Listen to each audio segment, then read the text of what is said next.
تو ہے لیکن یہ مالدار نہیں بناتا اس کو. حضور پاک علیہ السلام کے پاس خبر غیب تو ہے، نبع غیب تو ہے، قصص غیب تو ہے، لیکن یہ مل جانے سے حضور عالم الغیب نہیں بنتے. بس یہ مسئلہ ہے. یہ نہیں ہے کہ علم غیب کی ایک چھوٹی سی بات آ گئی. قرآن نے علم غیب کی نفی نہیں، عالم الغیب کی نفی کی ہے. قل لا اقول لکم عندی خزائن اللہ ولا عالم الغیب. عالم الغیب کی نفی ہے کہ نبی علیہ السلام کو عالم الغیب نہیں کہہ سکتے. نفی ہے کہ نبی علیہ السلام کو عالم الغیب نہیں کہہ سکتے. ٹھیک ہے، علم غیب کا مبنا سمجھے. ہمارا اور بریلویوں کے اختلاف علم غیب پہ نہیں، عالم الغیب بننے پہ. ہمارے نزدیک نبی عالم الغیب نہیں ہے، ان کے نزدیک عالم الغیب ہے. اور اگر یہ بات مان لی جائے کہ نبی عالم الغیب ہے تو اس سے بڑا کفر اور دنیا میں کہیں نہیں ملے گا. السلام علیکم. وعلیکم. اور کیسے ہیں آپ؟ Hello hello. ہاں ٹھیک ہوں، آپ کیسے؟ جی اللہ کا فضل و کرم ہے. جی جی جی. اور سب ٹھیک ہے؟ وہ کافی جی جی جی. آج کیسے یاد کیا غریب آدمی کو آپ نے؟ بس ایسی تھوڑی گفتگو کرنی تھی. اصل میں مسئلہ یہ ہے نا محمد قاسمی صاحب، جی دیکھ رہا ہوں کہ مطلب ایک چیز پر کافی بحث ہوتی ہے جس کو جی کہتے ہیں علم غیب کے اوپر مناظرہ مباحثہ. ٹھیک ہے، جی تو اصل میں یہ کیا ہے، جیسے کہ اگر کوئی یہ عقیدہ رکھے کہ سرور عالم صلی اللہ علیہ وسلم کو بات الہی علم غیب حاصل ہے، تو آپ چونکہ سلجھے ہوئے ہیں تو میں آپ سے جاننا چاہتا ہوں آپ کے نزدیک کیا ہے، یہ ٹھیک ہے یا غلط؟ جی ہو گیا آپ کا سوال پورا ہوا؟ جی جی جی. اصل میں کیا ہے کہ سب کی نا ایک خود ساختہ لوگوں نے تعریف بنا لی ہے. تو کل جھگڑا میں نے دیکھا ہے کہ کوئی جھگڑا جا کے نا تعریفوں پر ختم ہو جاتا ہے. جی مثلا علامہ جیسے علامہ محمود آلوسی رحمۃ اللہ علیہ نے تفسیر روح المعانی سورہ ہود میں جی علم غیب کی ایک تعریف کی ہے جی کہ ما لم یوحى به ولم یکن علیہ دلیل. جی بھائی تو وحی کے ذریعے بھی نہ ہو، یعنی کہ علم غیب وہ علم ہوگا جو بنا وحی سے ہو اور اس سے دستخط بھی قائم نہ ہو سکے. تو اس تعریف کو زیر نظر ہم علماء دیوبند یہ سمجھتے ہیں کہ جو علم غیب اس تعریف میں علم غیب کی جو یہ تعریف علامہ آلوسی نے تفسیر روح المعانی میں کی ہے کہ ما لم یوحى به ولم یکن علیہ دلیل.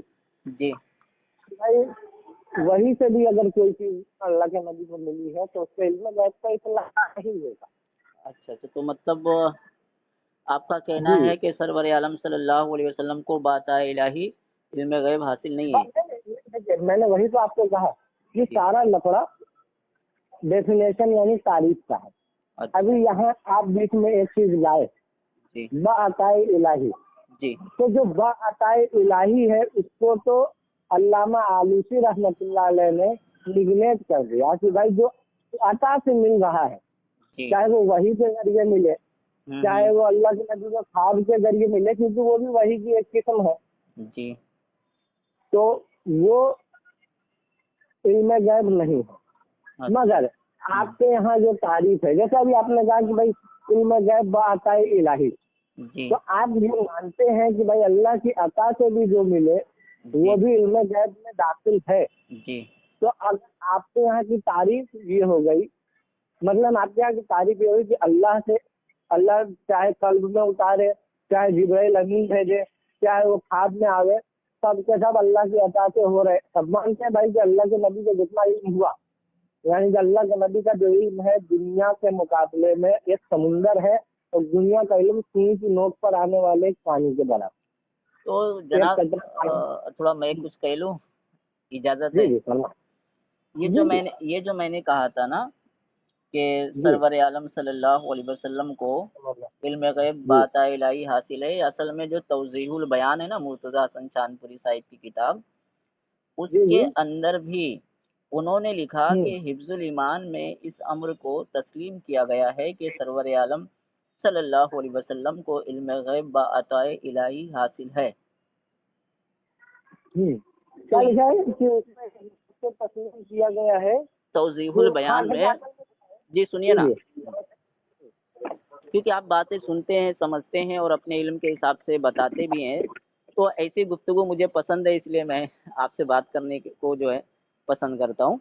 تو اس میں لکھا ہوا ہے نا، توضیح البیان میں مرتضی حسن چاندپوری نے لکھا کہ حفظ الایمان میں اس امر کو تسلیم کیا گیا ہے کہ سرور عالم صلی اللہ علیہ وسلم کو علم غیب بعطائے الہی حاصل ہے، جو کہ میں بھی کہہ رہا تھا کہ سرور عالم صلی اللہ علیہ وسلم کو علم غیب بعطائے الہی حاصل ہے. تو یہی بات توضیح البیان میں مرتضی حسن چاندپوری بھی کہہ رہے ہیں، جو کہ دیوبندی جنہیں بہت بڑا مناظر سمجھتے ہیں، امام المناظرین تک کہتے ہیں. کیا فرماتے ہیں آپ اس کے بارے میں؟ ہم اس امر میں یہ کہنا چاہیں گے جی کہ ہم کسی ایک ایسے نام یا ایک ایسے شخصیت کی یا ایک ایسے مطلب چیز کے پابند نہیں ہے جو شریعت میں سند کی حیثیت نہ رکھتا. جی مثلا مولانا مرتضی حسن چاندپوری ہے جی یا علماء دیوبند میں سے کوئی بھی.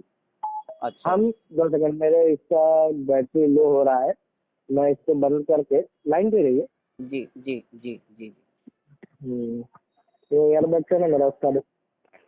ہاں میں کہہ رہا تھا ہم کسی بھی ایسی چیز کے پابند نہیں ہے جی جو شریعت سے ٹکرا جائے، چاہے وہ علماء دیوبند میں سے ہو، اچھا چاہے وہ علماء بریلی میں سے ہو، چاہے وہ علماء اہل غیر مقلد اہل حدیث ہو، کسی کے بھی ہم پابند نہیں. اور دوسری بات یہ نا، ہم پابند ہیں حدیث میں، جی جی ہم پابند ہیں قرآن کے، حدیث کے، سنت کے اور اجماع اور قیاس. جی جی. اور یہ ایک مناظر ہیں، جی کیا نام ہے، عبدالاحد، وہ بھی مناظرہ وغیرہ کرتے ہیں. دیکھیں یہ سنیے نا، جی میں وہی کہہ رہا تھا کہ یہ جو عبدالاحد قاسمی ہے نا، جی ذرا جو سن لیجیے نا قاسمی صاحب، پلیز، بہت مجھے خوشی ہوگی اگر آپ سن لیں گے. تو وہ کہنا کیا چاہتے ہیں، جی فرمائیں. وہ کہہ رہے ہیں کہ جو ہے دیوبندی جو ہے وہ ہمارے اور بریلویوں کا اختلاف جو ہے وہ علم غیب پر نہیں ہے. ادھر سنیے نا کیا کہتے ہیں، دیکھیے. ٹھیک ہے، علم غیب کا مبنا سمجھے، ہمارا اور بریلویوں کا اختلاف علم غیب پہ نہیں، عالم الغیب بننے پہ. ہمارے نزدیک آپ کا نام کیا ہے؟ جی یہ میں یہ کہنا چاہ رہا ہوں حضرت کہ یہ جو ریکارڈنگ آپ چلا رہے ہیں نا، یہ کچر کچر کچر کچر آواز نہیں سمجھ میں آ رہی. وہ جو کہہ رہے ہیں آپ وہ مجھے بتا دیجیے، اتنا پہ اعتماد ہے. جی جی جی. وہ کہہ رہے ہیں ہمارا اور بریلویوں کا جو اختلاف ہے وہ علم غیب پر نہیں ہے، عالم الغیب پر ہے.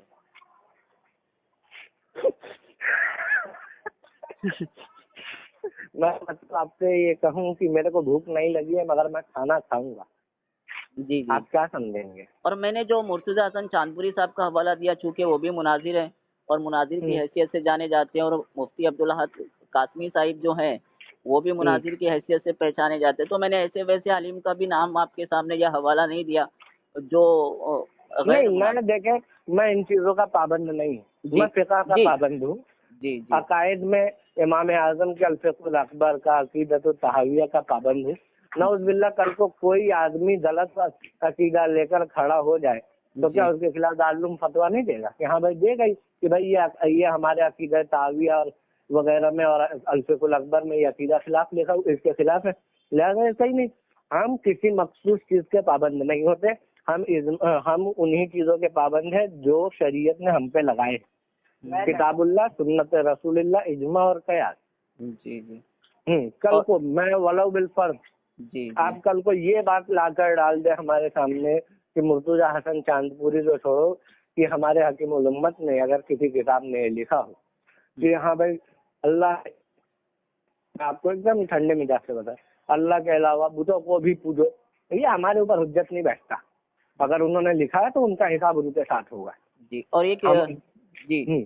ایک کتاب اور ہے دیوبند سے بریلی تک، مولانا ابو الوصایا صاحب ہیں، وہ کیا لکھ رہے ہیں؟ وہ لکھ رہے ہیں کہ ہاں یہ دیکھیں، وہ لکھ رہے ہیں کہ خدا تعالیٰ کے سوا جس کو بھی جو کچھ علم غیب حاصل ہے وہ ذاتی ہے، وہ ذاتی نہیں بلکہ عطائی ہے. وہ کہہ رہے ہیں کہ خدا تعالیٰ کے سوا جس کو بھی جو کچھ علم غیب حاصل ہے وہ ذاتی نہیں بلکہ عطائی ہے. اس پر آپ کا کیا کہنا ہے؟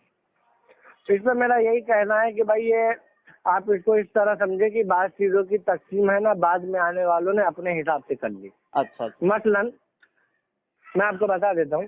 امام اعظم ابو حنیفہ رحمۃ اللہ علیہ جی آپ کو عقائد کے معاملے میں مؤول نہیں دکھیں گے, یعنی وہ تعویل کرتے ہوئے نہیں دکھیں گے, وہ مفوض دکھیں گے. یعنی کہ جو چیز احادیث میں جس طرح, جیسے اللہ کے لیے آیات متشابہات اور احادیث متشابہات میں آپ متعدد جگہ دیکھیں گے کہ اللہ کے لیے لفظ قدم, وجہ, ید کا لفظ استعمال ہوا ہے.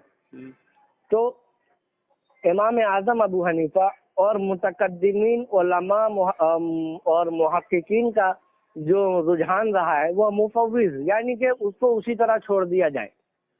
ید کا لفظ آیا تو ہاں بس اللہ تعالیٰ کے لیے ید ہے, تو ہاں بس ید ہے, بس وہ اس کے شان شوکت کے مطابق. بعد میں آنے والے دوسرا آپ سے یہ کہنا تھا کہ قرآن کریم میں علم غیب کی نفی ہے یا عالم الغیب کی نفی ہے؟ یہ پھر آپ وہی بات کر رہے ہیں کہ ہاں بھائی بھوکے کی نفی ہے کہ پیٹ خالی کی نفی ہے. بھائی دونوں چیز ایک ہی ہو جاتی ہے. اچھا, علم غیب اور عالم الغیب ایک ہی؟ دیکھیں, علم غیب ایک فعل ہے, سمجھے, اور جو اس فعل کا فاعل ہوگا وہ عالم الغیب کہلائے گا. اچھا, یہ بات. تو مفتی اور یہ جو ذاتی اور عطائی کی جو تقسیم آئی ہے نا, میں وہی تو آپ کو سمجھا رہا تھا کہ بعد میں مؤولین پیدا ہوئے, وہی میں آپ کو سمجھا رہا تھا, آپ نے بات کاٹی تھی. پھر تفویض کرتے تھے کب تک, جب تک اس کی ضرورت تھی. اب بہت سارے ایسے لوگ پیدا ہوئے جیسے یونان کے فلسفی, انہوں نے کہا کہ نعوذ باللہ قرآن میں ہدایت کیسی ہوگی, اس کا تو بھائی جو سورہ بقرہ کا پہلا حرف ہے الف لام میم, تو بھائی الف لام میم کا کیا معنی, مطلب ہے, اس کی کیا تفسیر ہوگی. سب کو معلوم ہے کہ بھائی الف لام میم کی جگہ بڑی بڑی تفاسیر میں لکھا ہوا ہے اللہ اعلم بمرادہ, مگر اس کی ایک مناسبت نکالی گئی جو کہ صرف مناسبت ہے, لیس بالتفسیر, نہ تو اس کا معنی ہے نہ اس کی تفسیر. اب ایک چیز میں عرض کرنا, اسی طریقے سے 5 قسمیں لگائی ہیں. یہ اب متقدمین تو چھوڑو, مجددین کہو انہیں, جو نئے پیدا ہوئے, جن کو یہ مسئلہ زیادہ چھیڑنا تھا, اٹھا پٹک کرنا تھا, انہوں نے یہ 5 قسمیں نکالی. علم غیب, ذاتیہ, تعیل, لحوقی, الہاقی. یہ 5 قسمیں ہٹائی کسی کام کی نہیں ہے. جی سنیے علم غیب کی. جی جیسے کہ ابھی میں نے مرتضی حسن چاندپوری کے حوالے سے کہا کہ وہ کہتے ہیں سرور عالم صلی اللہ علیہ وسلم کو علم غیب عطا الہی حاصل ہے, آپ نے اس کا بھی انکار کر دیا. دیوبند بریلی سے دیوبند یا دیوبند سے بریلی تک کتاب جو ہے اس کا بھی آپ نے جو کہا کہ یہ بھی ہم نہیں مانتے. اور دوسرا جو انہوں نے کہا ہمارا بریلویوں کا اختلاف علم غیب پر نہیں ہے. اور چوتھا جو ہے یہی مفتی عبدالاحد قاسمی. بس آخری سوال ہے میرا, اس کے بعد جو انشاءاللہ رخصتی چاہوں گا. وہ کہہ رہے ہیں کہ قرآن کریم میں علم غیب کی نفی نہیں ہے, عالم الغیب کی نفی ہے. تو اس کا بھی آپ نے کہہ دیا کہ مطلب یہ چیزیں غلط ہیں. خیر بھائی دونوں ایک ہی چیز ہے. اگر آپ کو بھوک لگے تو کھانا کھاؤ گے, سمجھے, تو بھوک لگتا ہے, اور بھوکا آدمی یہ تو وہی کہہ رہے ہیں کہ مجھے بھوک نہیں لگی ہے مگر میں بھوکا ہوں. یہ کیسی بات ہے؟ یہ میں آپ کو بتاؤں, یہ کوئی بڑے لوگ نہیں ہیں جن کا آپ مجھے حوالہ کھچا رہے ہیں. بڑے لوگوں میں اگر آپ کو پڑھنا ہے علم غیب پر, محدث کبیر علامہ انور شاہ کشمیری رحمۃ اللہ علیہ, جنہیں ہم امام الاثر کہتے ہیں. امام الاثر کی اپنی ایک تصنیف ہے سمح الغیب کے نام سے, جس کا PDF میرے پاس ہے, اگر آپ چاہیں گے. جی ٹھیک ہے, ابھی میں جب آپ سے گفتگو کبھی کروں گا تو پھر مرتضی حسن چاندپوری ہوں یا ابو الوسایا ہوں یا پھر مفتی عبدالاحد قاسمی ہوں اور یا دیگر ان لوگوں کا حوالہ آپ کو نہیں دوں گا, چونکہ آپ کے نزدیک یہ معتبر نہیں ہے. میں تو سیدھی ایک بات جانتا ہوں, آج مجھے قرآن, حدیث, فقہ, اصول فقہ, یعنی کہ آپ وہ چیز لائیں جو ہمارے اسلام کے اساس ہے. ہم ان کے چکروں میں پڑھ کر یا ان کے کہی ہوئی باتوں میں پڑھ کر ہم اس طریقے سے کسی کوئی غلط بات کو صحیح تسلیم ہم نہیں کرتے, سیدھی سی بات. اور ہمارے مدرسے میں یہ نہیں پڑھایا گیا کہ ہاں بھائی کوئی کیا حوالہ دے رہا ہے, نہیں بھائی. ہم نے بخاری پڑھی, ہمارے بڑے علماء نے بھی کبھی بھی یہ نہیں بتایا کہ ہاں یہ اس طرح نہ جانے کس طرح. نہیں بھائی, حدیث کا درس ہو رہا ہے, حدیث کا درس چلے گا. قرآن کا درس ہو رہا ہے, قرآن کی باتیں چلے گی, اور بتایا وہی جائے گا جو خالص اسلام. یہ نہیں کہ فلانے بریلوی نے لکھا, یہ غیر مقلد نے یہ لکھا, قادیانی اس طرح کہتا تھا, اس کو اس طرح کہا, اس کو اس طرح کہا. نہیں, جو خالص اسلام ہے وہ آپ کے سامنے پیش کیا جائے گا، وہی آپ کو سمجھنا ہے. ٹھیک ہے. تو ابھی انشاءاللہ آپ اچھا ایک بات خالی بتا دیں، جو یہ مولانا اشرف علی تھانوی جو ہیں، میں مولانا اس لیے کہہ رہا ہوں کیونکہ مولانا لکھا جاتا ہے، بعد میں یہ نہ کہا جائے کہ بھائی وہ بہت سارے مسئلے پیدا ہوتے. اور دوسرا اشرف علی تھانوی صاحب ہو گئے، قاسم نانوتوی صاحب ہو گئے، رشید احمد گنگوئی صاحب ہو گئے، خلیل احمد امبیٹوی، ان کا حوالہ اگر ان کے حوالے سے آپ سے بات کروں تو کیا یہ چاروں آپ کے نزدیک معتبر ہیں؟ ہاں ایک دم معتبر ہے بھائی.